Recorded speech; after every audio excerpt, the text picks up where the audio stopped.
Mr. Bowtie's Texas High School Sports Machine is driven by Henry Finley and McCombs Ford West, a proud supporter of all area local sports. McCombs Ford West, simply the best. Is it true that you're going to come out of retirement, stay in San Antonio, coach one of the schools around here, and end the 12-year drought without a state championship? Is it true? That is not true right now. So you're saying it could happen eventually? Hey folks, Mr. Bowtie here. Keep banging home that subscribe button on your screen so that way you can stay up to date on all the great local sports coverage not found on TV or in a cheap web stream. And don't forget to hit me up on Twitter at Mr. Bowtie 1982. It's fast, it's free, and you're gonna make my dogs think I'm the best person in the world. Thank you so much and enjoy the show.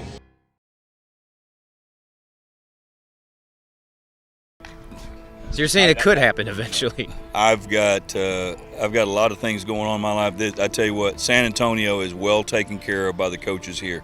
I can tell you that right now. There's that Judson game. That's my plan. That'll be the first Westlake game I'll go to, which is the second game of the season. I actually plan on being there, so I'll be down kind of away from things. I'll probably be down around about the 5 or 10 yard line. So that's where I'll be.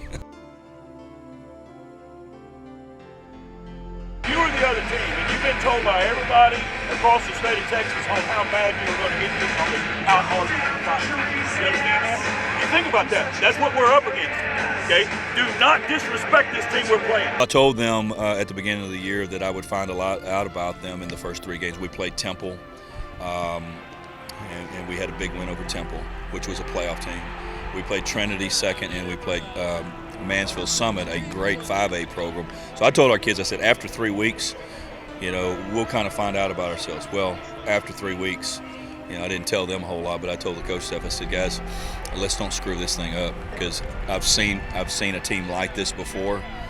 It was our 2005 team at Southlake Carroll that was absolutely loaded. It was kind of one of those years that the expectation in the coach's office was that we need to go win a state championship with this bunch, because it's got champion written all over them if we can just keep them focused and keep them humble and hungry. They're very comparable because the two places are kind of comparable. They, the type of athlete we had, the work ethic that we had, the buy-in that we had, and going on back-to-back at all 3 places.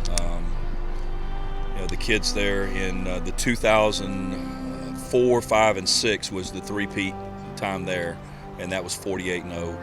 And then the time at Westlake, it was the 2019, 2020, 2021. Very, very similar.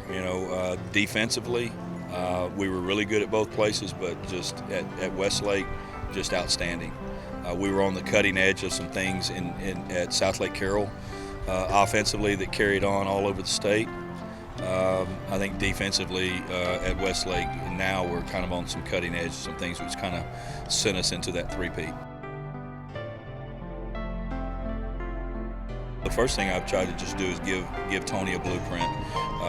Tony's been with me for 10 years, and I always tell the program at Westlake, and the program at Southlake Carroll, I'm the head coach, and the wins and the losses go beside my name, but the program is ours. It's not the Todd Dodge program, it's the Southlake Carroll program, it's the Westlake program. So Tony doesn't have to feel like he's got to go into his first head coaching job and feel like, I got to get all this Tony Salazar stuff. Well, everything that we do at Westlake is Tony Salazar stuff, and it's all of ours, and if it ain't broke, don't fix it kind of mentality. Now, I have encouraged Tony, and I know that he will, put your own stamp on this thing, put your own personality in this thing, put your own leadership into this thing.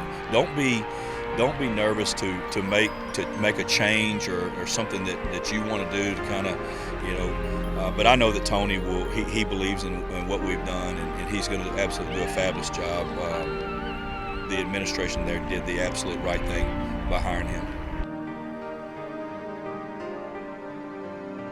When I got that call, I guess it was back in January or February, from Joe Martin and Glenn West to let me know that I was going to be inducted. It was one of the absolute highlights of my life, absolute highlights of my career. It's to me, it's the biggest award that I could ever get, or any coach in the state of Texas, high school coach in the state of Texas, because you're voted on and you're being put into the Texas High School Coach Association Hall of Honor, which is the greatest group of coaches, the greatest fraternity of coaches in the world. The thing I love about this camp, and it's gone on for 30 years, is that these kids are here. They know there's not a college coach here. They're not going to be asking anybody for any autographs here. They're just here to work, and I tell them that for every one of them, there's probably 5 guys their age that they're competing against that's laid up in bed right now. And these kids are out here working their craft. There's a lot of teammates that are here together. We keep them together. We've got kids from all over San Antonio.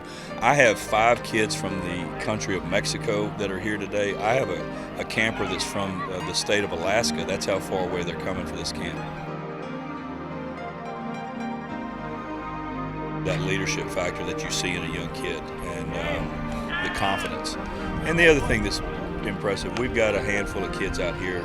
It wouldn't take long to figure out who they are, that are very, very talented.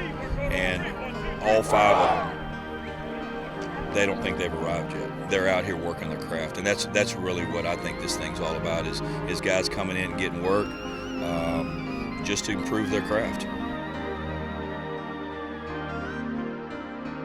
I'd like to be remembered for a guy that loved his players. I'd like to be remembered as a guy who always was trying to give to other coaches, and a guy that was trying to constantly learn. But I think that in this business, I've been one that has taken from other people and executed a plan that someone gave me, and I've been someone who has been successful in a plan and turned around and given it back to someone else. And some of my coaches through the years have said I've been too generous with our stuff through the years, and I don't ever buy that, because I don't think there's anything original in this game. I think sometimes people will go and use someone else's plan and execute it maybe a little bit better than where they got it from.